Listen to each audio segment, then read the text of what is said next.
Watching physics पढ़ना YouTube channel. स्वागत है आपका इस चैनल पे। आज मैं फिर हाजिर हूँ आपके रेनबो पार्ट 2 के 10वें नंबर, और एक चैप्टर सिर्फ बच रहा है प्रोज में। 10 उसमें 11 चैप्टर है, 10वां चैप्टर ये है। उसके बाद अब लास्ट वाला वो वीडियो भी आ जाएगा। Pros section complete, poetry section start हो जाएगा। तो ये जो चैप्टर है ये भारत के बारे में है। हाँ, वही हमारे भारत के बारे में, जो हम लोग का भारत है ना, जो अपना भारत है उसके बारे में है। India through a traveller's eyes, it means Bharat के माध्यम से। थ्रू मतलब के माध्यम से। माने एक, ट्रैवलर मतलब जो घूमने आते हैं, ट्रैवल करने आते हैं, उनको हम यात्री कहेंगे। यात्रियों के नज़रिए से भारत कैसा दिखता है, यात्रियों के नज़रिए से भारत क्या है, कैसा है। देखिए, हमको अपना भारत उतना स्पेशल नहीं लगेगा क्योंकि हम लोग यहीं के रहने वाले हैं, लेकिन बाहर वालों के नज़र में भारत की इज्जत कहीं और है ना। वो बहुत ऊंचा देखते हैं भारत को, भारत की सभ्यता को, भारत के पहनावा को, खान पान को, संस्कृति को, सबको। आइए आपको बताते हैं इसके बाद आगे क्या कह रहा है ये भैया। तो हम आपको बता रहे हैं इसके बाद जो चैप्टर है जिसका नाम है India through a traveller's eyes. ये एक महिला ने लिखा है जिनका नाम है Pearl S Buck. Pearl S Buck जन्म से अमेरिकन है, लेकिन माता पिता के साथ ये बस गई थी चाइना में। ठीक है, तो चाइना में रहने के दौरान इनकी पढ़ाई लिखाई सब चाइना में हुई है, जिसके चलते ये इनका राष्ट्रीयता अमेरिकन ही माना जाता है, लेकिन बाय बर्थ अगर इनके एजुकेशन देखिएगा सब चाइना में हुआ है। आइए इसका ऑब्जेक्टिव स्टार्ट करते हैं। सबसे पहले कह रहा है कि according to Pearl S Buck, यानी पल्स एस बक के अनुसार the main quality of a leader should be, यानी एक नेता की, मतलब according to Pearl S Buck the main quality of a leader should be, एक नेता की असली क्वालिटी क्या होनी चाहिए, एक नेता में कौन से ऐसे गुण होने चाहिए जिससे वो नेता कहलाए। तो भैया स्वार्थी नहीं होना चाहिए। नेता स्वार्थी अगर रहेगा, अपने बारे में सोचेगा, तो जनता का कभी भी काम नहीं कर सकता है, उसको नेता कहते ही नहीं है। हमारे यहाँ के नेता तो सब अपने बारे में सोचते हैं, 5 साल में उन्हीं का विकास होता है, हम लोग का कहाँ होता है कुछ भी। लेकिन पल्स एस बक कहती हैं कि नेता उसे कहते हैं जिसमें सेल्फिश ना हो, वो है ना, उसी को हम लोग क्या कहते हैं कि वो हो जाएगा सेल्फिशनेस का मतलब होता है कि उस व्यक्ति में स्वार्थ न छिपा हो, उस व्यक्ति में कोई भी लालच लोभ न हो। अब आगे देखिए, the English government give elderly people, अंग्रेजी सरकार, इंग्लैंड की सरकार बूढ़े लोगों को क्या देती है, पेंशन देती है। तो ये भारत में भी देती है, अभी तुरंत बढ़ा है, 400 से 1100 हुआ है वृद्धा पेंशन। तो इसलिए हम आप लोग को भी कहेंगे, आप लोग भी कोशिश करिए, बन जाए तो बन जाए, क्योंकि अब हम लोग भी वृद्धे हो चुके हैं कि नहीं, नौकरी वोकरी मिल ही नहीं रहा है, तो अब का बूढ़े हो गए हैं, तो आप लोग भी बनवा लीजिए, हम तो यही कहेंगे। और भारत है, यहाँ पे तो कुछ भी हो सकता है कि नहीं, घूस का जमाना है, 200-400 हज़ार दीजिए और आराम से वृद्धा पेंशन बनवा लीजिए आप लोग अपना। ठीक है, उसके बाद अगला है, अब हम कह रहे होंगे तो इन नेताजी लोग को बड़ी बुरा भी लगेगा कि कैसे कह रहे हैं कि घूस का जमाना है। तो नहीं है, पूरा बिहार, पूरा भारत इसी चीज़ से परेशान है। हम हैं, आप हैं, एक छोटा भी काम करवाना है तो हमें उसके लिए डोनेशन देना है, और हम चाह के भी इसको हटा नहीं सकते, क्योंकि नीचे से लेकर ऊपर तक पूरा का पूरा सिस्टम बर्बाद है।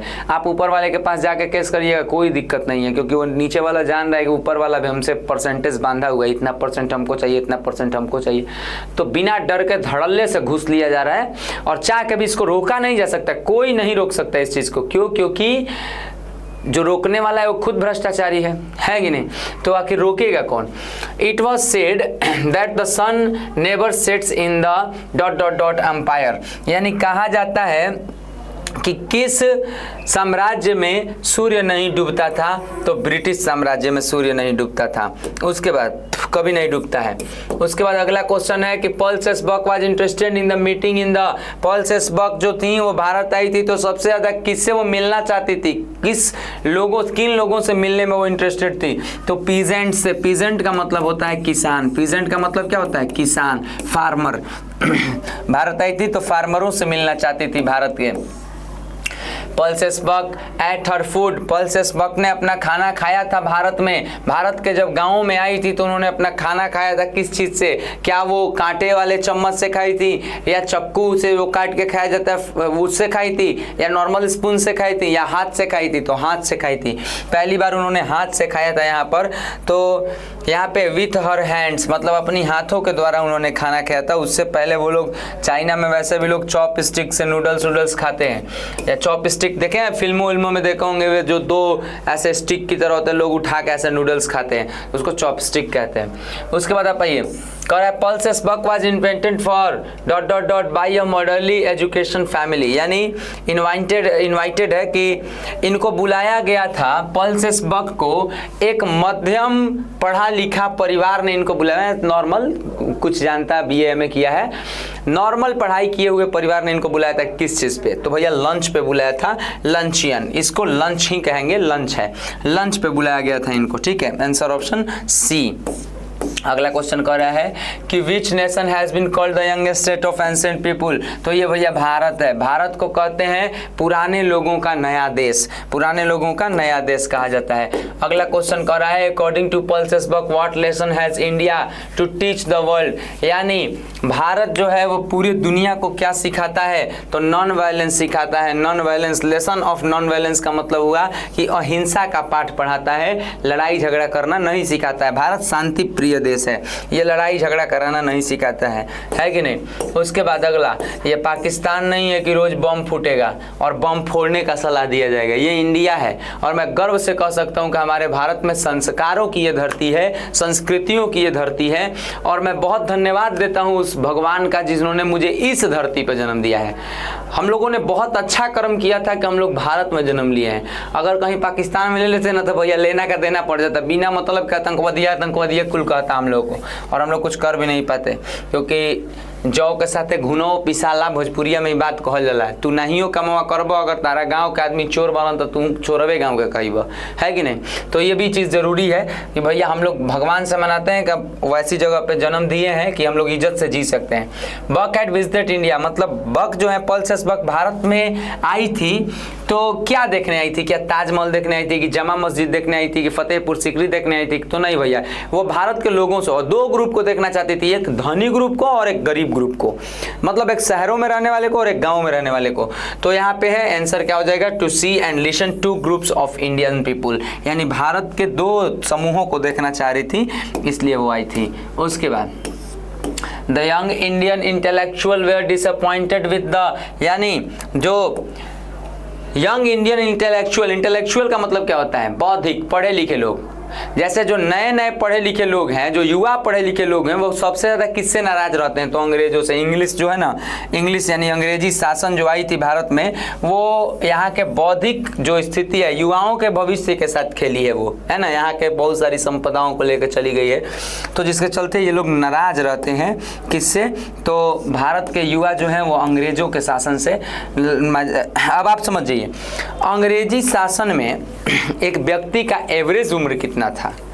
तो भैया उस समय बस 27 साल था, 27 ईयर्स, सिर्फ 27 साल एक एवरेज मान लिया गया था कि इसी तक उम्र में आदमी तक जिंदा, क्योंकि मरने के चांस बहुत ज़्यादा थे, अंग्रेज किसी को भी मार देते थे। दूसरा चीज़, जन्म और मृत्यु के बीच में एक बड़ा सा फासला था, जन्म दर से ज़्यादा मृत्यु दर थी, जिसके चलते उसका एक एवरेज निकाला गया था। तो कहा गया था कि हर व्यक्ति लगभग 27 सालों तक जिएगा, उसके बाद मर जाएगा। तो लाइफ स्पेन कितने सालों तक था? 27। और मर अपनी उम्र से नहीं जाएगा, अकाल मृत्यु जाएगा, समझ रहे ना। अकाल मृत्यु का मतलब कोई किसी को मार देगा, कोई हत्या कर देगा, कोई लूट लेगा, ऐसे करने में मतलब समझ रहे हैं ना आप, क्राइम रेट अधिक था। मेरा कहने का मतलब यही, क्राइम रेट अलग बहुत ज़्यादा था, जिसके चलते लाइफ स्पेन ही कम हो गया था, सिर्फ 27 सालों तक लोग जिंदा रह पाते, एक एवरेज मान लिया गया था। फॉर ऑल इल, सभी बीमारियों के लिए, भारत में सभी बीमारियों के लिए लेखक किसको दोष देती हैं? तो लेखक दोष देती हैं द इंग्लिश रूल को। इंग्लिश रूल माने अंग्रेजों के शासन को। भारत में आप जानते हैं, भारत के लोगों को चाय पीना किसने सिखाया? अंग्रेजों ने सिखाया। जितनी खराब चीज़ें खान पान की हैं वो सब अंग्रेजों की देन है, जिसके चलते बीमारियाँ 50 फैली हुई हैं यहाँ पे, और फैल रही हैं दिन प्रतिदिन, है कि नहीं। ये सब अंत होने वाली नहीं है। तो अंग्रेजों के चलते ही भारत में बीमारियाँ फैली नहीं। तो भारत के लोग तो एकदम मस्त दही दूध मक्खन खाने वाले थे, इनको रोग नज़दीक भी नहीं आता था, लेकिन वही लोग आके चाय वाय पीना सिखा दिया जिससे लोग बीमारियों से घिर गए हैं। The writer visiting an Indian family felt, मतलब जो लेखिका हैं वो एक भारतीय परिवार से मिली है तो उनको कैसा फील हो रहा है, तो उनको हैप्पीनेस फील हो रहा है। हैप्पीनेस माने खुशी, वो बहुत खुश हैं भारत के एक परिवारों से मिलके, भारत के परिवारों से मिलके।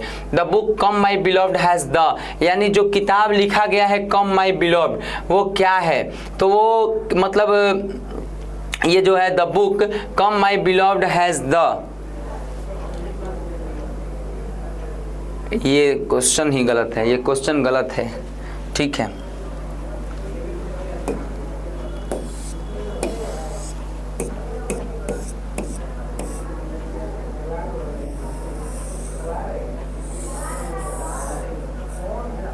ये पढ़िए, शी टॉट इन अ, मतलब उन्हें वो किस यूनिवर्सिटी में पढ़ी थी, तो वो चाइनीज यूनिवर्सिटी में पढ़ी थी। आपको हमने पहले ही बताया कि उनका पढ़ाई लिखाई चाइनीज यूनिवर्सिटी में हुआ है।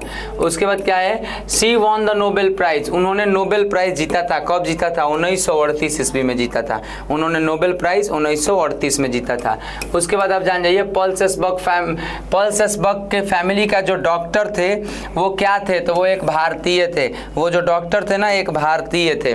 उसके बाद आप समझिए कि अगला क्वेश्चन कह रहा है कि गांधीज होल्ड वाज अपॉन, मतलब गांधी जी का दबदबा कह सकते हैं, दबदबा नहीं कहेंगे उसको, प्रभाव कहेंगे। गांधी जी का प्रभाव किन लोगों पर था, तो भैया इंटेलेक्चुअल यानी पढ़े लिखे लोगों पर भी था, किसानों पर भी था। बोथ है आंसर, तो हम इसमें आंसर क्या मारेंगे, बोथ मतलब दोनों। किसान भी इनका बात मानते थे, पढ़े लिखे अफसर भी इनका बात मानते थे। गांधी जी दोनों लोगों पे अपना प्रभाव बनाए थे। उसके बाद अगला क्वेश्चन कह रहा है the Mongolian from European environment, यानी यूरोप से आए हुए मंगोलिया वाले जो लोग थे उन्होंने किस पे आक्रमण किया था, सबसे पहले कश्मीर पर आक्रमण किया था। उसके बाद अगला क्वेश्चन क्या कर रहा है the first women president of the general assembly of America, America की पहली जनरल असेंबली की अध्यक्ष कौन बनी थी, तो एक भारतीय नारी बनी थी, एक भारतीय नारी बनी थी। समझ रहे हैं। और आप कह रहे हैं, दुनिया वाले कहते हैं कि भारत कमजोर है, और ये बहुत पहले से यहाँ की महिलाएं भी बहुत आगे हैं, तो कमजोर नहीं है, कमजोर बनाया जाता है। उसके बाद आप समझिए कि पॉल सेसबर्ग का जन्म कब हुआ, 1892 में हुआ। पॉल सेसबर्ग का जन्म 1892 में हुआ। उसके बाद आप अगला क्वेश्चन समझेंगे। अगला क्वेश्चन कह रहा है by birth she was, birth से जन्म इनका कहाँ हुआ, अमेरिका में हुआ था। बर्थ से ये अमेरिकन थी, लेकिन पढ़ाई लिखाई चाइना में हुआ था। सी वाज रियर्ड, यानी पालन पोषण किस में हुआ, पालन पोषण हुआ मेरे भाई चाइना में, पालन पोषण हुआ था चाइना में, ठीक है। उसके बाद आप समझिए अगला क्वेश्चन कह रहा है कि इनको ये किसके द्वारा वहाँ पे लाई गई थी, तो अपने मिशनरी पेरेंट्स के द्वारा वहाँ पे लाई गई थी। मिशनरी पेरेंट्स के द्वारा चाइना में ये शिफ्ट हो गई थी, ठीक है। उसके बाद आप बताइए, जन्म भले अमेरिका में हुआ लेकिन पेरेंट्स के द्वारा ये कहाँ चली गई थी, चाइना में बचपन से ही, और उसके बाद पढ़ाई लिखाई सब चाइना में हुआ। India through a traveller's eyes has been written by, यानी यह जो लेख है ये कौन लिखी है, तो पॉल सेसबर्ग जी लिखी हैं, India through a traveller's eyes. उसके बाद आप समझेंगे Paul Sesberg has written the lesson, Paul Sesberg ने कौन सा लेसन लिखा है, तो लिखी है India through a traveller's eyes, यही जो लेसन है ये उन्होंने लिखा है India through a traveller's eyes. Next question is that India through a traveller's eyes is an inspiring, यानी India through a traveller's eyes क्या है, कौन सी ऐसी चीज़ है जो हमें इंस्पायर करती है, तो भैया एक ऐसे है, ऐसे मतलब निबंध है, एक निबंध है जिससे हम लोग इंस्पायर होते हैं, प्रभावित होते हैं, हम लोग इससे कुछ सीखते हैं। Paul Sesberg is an, Paul सेसबर्ग कैसी राइटर हैं, तो अमेरिकन राइटर हैं, इज एन अमेरिकन राइटर क्योंकि अमेरिका में जन्म हुआ था। उसके बाद आप समझिए dot dot dot has praised Indian people and their life, कौन बड़ाई करती हैं, कौन बड़ाई करती हैं या करता है भारत के लोगों का और भारत के लोगों के जीवन का, तो पॉल सेसबर्ग बड़ाई करती हैं। पॉल सेसबर्ग आई थी यहाँ पे, उन्होंने भारत के लोगों को देखा था, भारत के संस्कारों को देखा था, तो वो बड़ाई करती हैं भारत के लोगों को। उसके बाद आप समझिए कि नेक्स्ट जो है, नेक्स्ट क्वेश्चन क्या कर रहा है और लास्ट क्वेश्चन है, ये क्वेश्चन कर रहा है Paul Sesberg is the writer of book like, यानी पॉल सेसबर्ग एक राइटर है कैसे किताबों का, तो उनका एक किताब है कम माई बिलव्ड, कम माई बिलव्ड किताब की लेखिका हैं। तो उम्मीद है सभी को समझ में आया। ये आपके 30 क्वेश्चन थे और 30 के 30 क्वेश्चन बहुत ही ज़बरदस्त, बहुत ही ज़्यादा अच्छे पूछे जाने वाले, तो उम्मीद है सभी को समझ में आया है। बाकी नेक्स्ट टॉपिक के साथ मिलते हैं आपके अगले वीडियो में, तब तक के लिए धन्यवाद।